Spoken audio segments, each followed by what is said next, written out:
Assalamualaikum warahmatullahi wabarakatuh.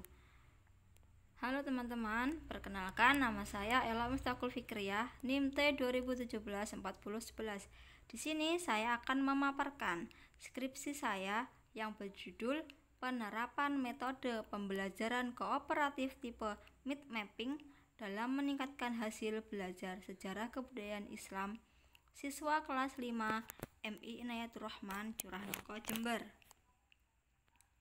Latar belakang saya, metode pembelajaran kooperatif tipe Mind Mapping merupakan alternatif pemikiran keseluruhan otak terhadap pemikiran linear.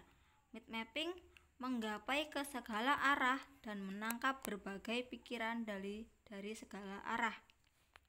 Mind Mapping menggunakan kemampuan otak akan pengenalan visual untuk mendapatkan hasil yang sebesar-besarnya dengan kombinasi warna, gambar, dan cabang-cabang melengkung.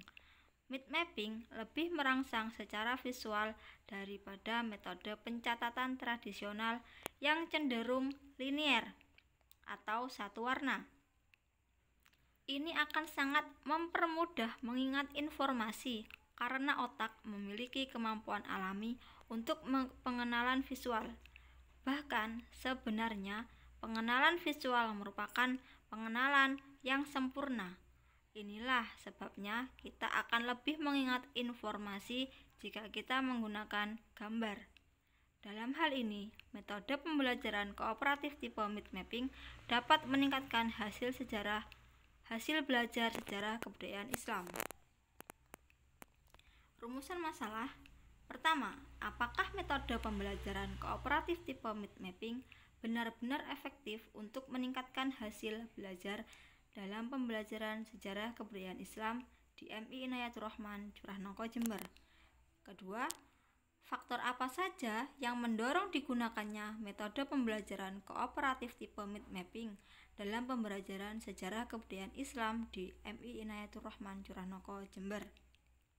Ketiga, bagaimana strategi guru dalam penerapan metode pembelajaran tipe Mind Mapping pada pembelajaran sejarah kebudayaan Islam di MI Inayatur Rahman, Curah Nongko, Jember? Tujuan penelitian. Pertama, untuk mengetahui metode pembelajaran kooperatif tipe Mind Mapping benar-benar efektif untuk meningkatkan hasil belajar dalam pembelajaran sejarah kebudayaan Islam di MI Inayatur Rahman, Curah Nongko, Jember. Kedua, untuk mengetahui faktor apa saja yang mendorong digunakannya metode pembelajaran kooperatif tipe Mind Mapping dalam pembelajaran sejarah kebudayaan Islam di MI Inayatur Rahman, Curah Nongko, Jember. Ketiga, untuk mengetahui upaya guru dalam meningkatkan hasil belajar sejarah kebudayaan Islam melalui metode pembelajaran kooperatif tipe Mind Mapping pada siswa kelas 5 MI Inayatur Rahman, Curah Nongko, Jember. Manfaat penelitian. Manfaat penelitian ada dua. Pertama, manfaat teoritis dan manfaat praktis. Manfaat teoritis. Dari teori yang sudah ada, diharapkan hasil penelitian ini dapat dimanfaatkan sebagai pengetahuan dan informasi mengenai upaya guru dalam meningkatkan hasil belajar sejarah kebudayaan Islam melalui metode pembelajaran kooperatif tipe Mind Mapping pada siswa kelas 5 MI Inayatur Rahman, Curah Nongko, Jember. Manfaat praktis. Bagi peserta didik, meningkatkan pengetahuan dan wawasan. Bagi lembaga MI Inayatur Rahman, diharapkan dapat dijadikan sebagai bahan pembelajaran dan memperbaiki sistem pembelajaran agar lebih maksimal. Bagi peneliti, diharapkan dapat menjadi salah satu rujukan. Bagi guru, diharapkan dapat dijadikan sebagai evaluasi guru. Bagi Winhas Jember, dapat berguna bagi lembaga Winhas Jember sebagai penambahan literasi keperpustakaan.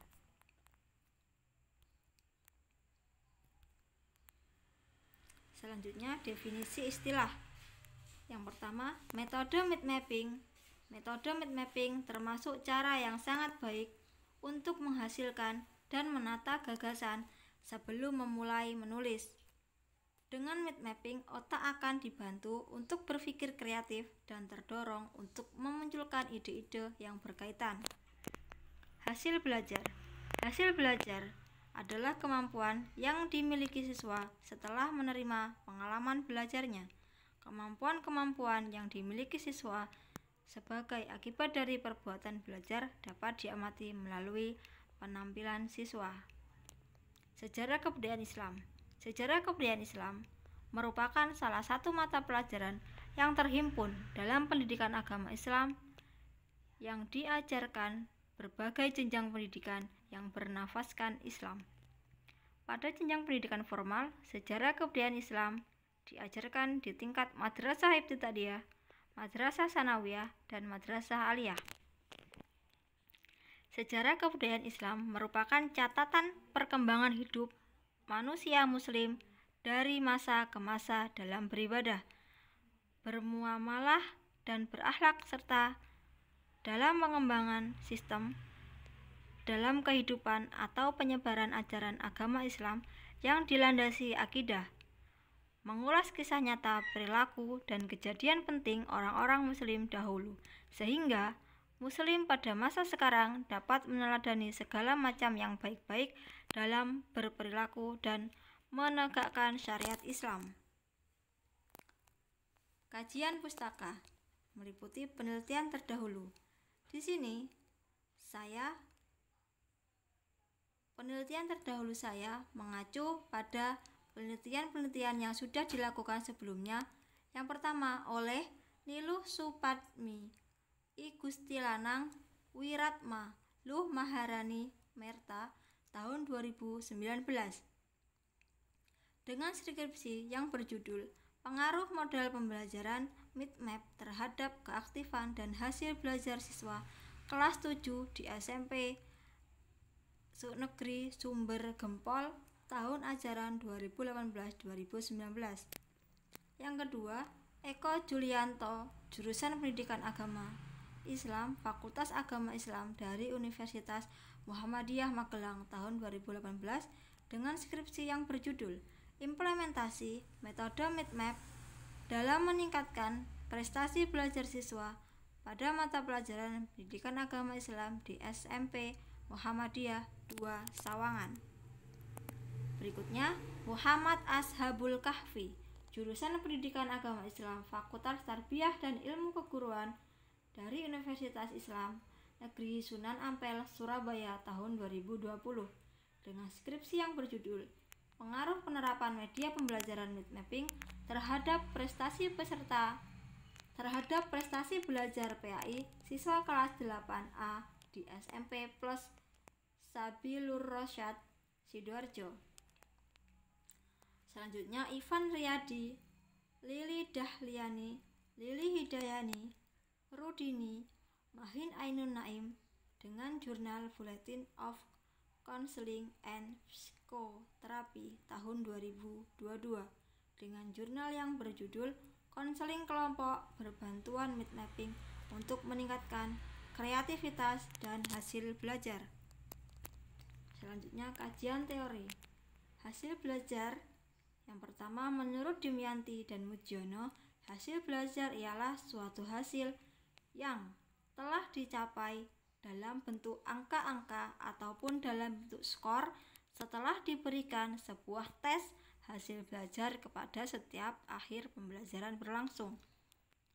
Hasil belajar menurut Bloom dan kawan-kawan dalam Dimyanti dan Mujiono mencakup 3 ranah, yaitu ranah kognitif, afektif, dan psikomotor.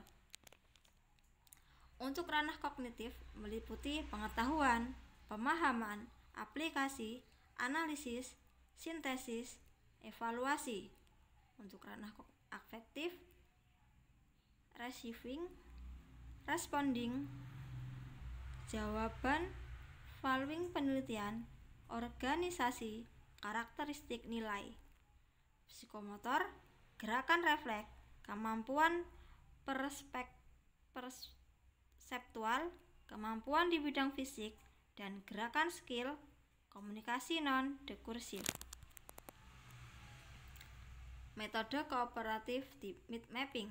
Metode kooperatif learning berasal dari kata kooperatif, artinya melakukan sesuatu secara bersama-sama yang dalam pelaksanaannya dengan saling membantu satu sama lain dalam setiap kelompoknya.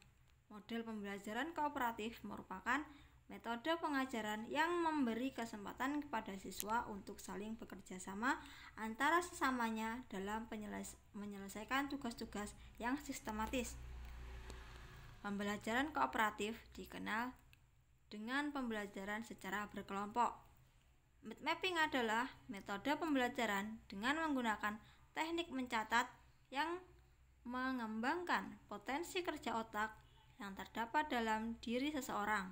Dengan adanya keterlibatan kedua belah otak, maka akan memudahkan seseorang untuk mengatur dan mengingat segala informasi, baik secara tertulis maupun secara verbal. Selanjutnya, langkah-langkah metode mid mapping. Pertama, guru menyampaikan kompetensi yang ingin dicapai. Yang kedua, guru menyajikan materi sebagaimana biasa. Yang ketiga, untuk mengetahui daya serap siswa dibagi beberapa kelompok yang terdiri dari 3-5 orang. Keempat, menugaskan siswa atau secara acak untuk menceritakan materi yang baru diterima dari guru sambil membuat catatan kecil. Begitu juga dengan kelompok lainnya. Kelima, guru mengulangi atau menjelaskan kembali materi yang kiranya belum dipahami siswa. Kesimpulan dan penutup. Kelebihan dan kekurangan metode mid mapping. Kelebihan metode mid mapping: pertama, cara cepat untuk memahami materi dengan membaca secara singkat. Selanjutnya, sebagai salah satu cara mengorganisasikan ide-ide yang muncul di pikiran kita. Selanjutnya, lebih kreatif, lebih memusatkan perhatian siswa dalam pembelajaran, cara belajar lebih cepat dan efisien, siswa lebih komunikatif antar siswa dan guru, meningkatkan pemahaman menyenangkan. Untuk kekurangan metode mid mapping: pertama, memerlukan waktu lebih lama dalam pembuatan ringkasan mid mapping. Yang kedua, memerlukan biaya lebih untuk menyiapkan kertas dan pewarna. Selanjutnya, informasi tidak semuanya dijelaskan secara detail karena menggunakan simbol-simbol. Sejarah kebudayaan Islam. Kata sejarah berasal dari bahasa Arab, yaitu kata syajarah atau syajarah. Syajarah berarti pohon, atau sajarah yang berarti sajarah atau berarti pohon. Sajarah yang berarti terjadi. Kedua kata dalam bahasa Arab inilah yang kemudian dilafalkan sebagai sejarah dalam bahasa Indonesia. Sebagaimana pohon, sejarah yang sering dipahami sebagai cerita masa lalu mempunyai akar yang menjadi asal muasal peristiwa atau sumber kejadian yang begitu penting sampai dikenang sepanjang waktu. Akar pohon yang baik akan menumbuhkan batang yang besar, kokoh dan tinggi yang dibarengi dengan pertumbuhan dahan, ranting, daun, bunga, dan buah yang bermanfaat bagi manusia. Begitu juga dengan sejarah. Kalau sejarah suatu peristiwa itu mempunyai titik awal atau dasar yang baik, maka akan melahirkan budaya beserta cabang-cabangnya seperti ekonomi, politik, bahasa, dan pengetahuan yang pada akhirnya membuahkan karya seni dan teknologi yang bermanfaat bagi manusia. Selanjutnya, metode penelitian. Pendekatan dan jenis penelitian menggunakan pendekatan kualitatif. Jenis penelitiannya lapangan. Lokasi penelitiannya di MI Inayatur Rahman, Jalan Menur 70, Dusun Kerajaan 0208, Curah Nongko, Tempurejo, Jember. Subjek penelitian: kepala sekolah, guru sejarah kebudayaan Islam, siswa dan siswi. Teknik pengumpulan data: pertama, observasi, wawancara, dan dokumentasi. analisis data, pengumpulan data, kondensasi data, penyajian data, dan kesimpulan. Untuk keabsahan data menggunakan triangulasi sumber dan triangulasi teknik. Dengan demikian, maka dapat dihasilkan atau kesimpulan dari hasil penelitian tersebut adalah penerapan metode pembelajaran kooperatif tipe mid mapping efektif untuk meningkatkan hasil belajar siswa dalam pembelajaran sejarah kebudayaan Islam di MI Inayatur Rahman Curah Nongko Jember. Dibuktikan dari rekap nilai hasil belajar siswa menunjukkan bahwa hasil belajar siswa telah mencapai KKM. Kedua, faktor pendorong penggunaan metode pembelajaran kooperatif tipe mid mapping dalam proses pembelajaran yaitu media mid mapping dapat meningkatkan kreativitas dan aktivitas kelompok. Mid mapping memungkinkan siswa menuangkan seluruh ide dalam bentuk visualisasi kreatif, memudahkan otak dalam memahami dan menyerap informasi dengan cepat. Ketiga, strategi yang digunakan oleh guru dalam penerapan metode pembelajaran kooperatif tipe mid mapping yaitu guru membentuk kelompok kecil yang terdiri dari 3-5 siswa. Setiap anggota kelompoknya tidak memiliki kemampuan akademik yang homogen, maka mereka akan saling bertukar pikiran dan bekerja sama dengan maksimal. Baiklah, sekian pemaparan dari saya. Terima kasih dan wassalamualaikum warahmatullahi wabarakatuh.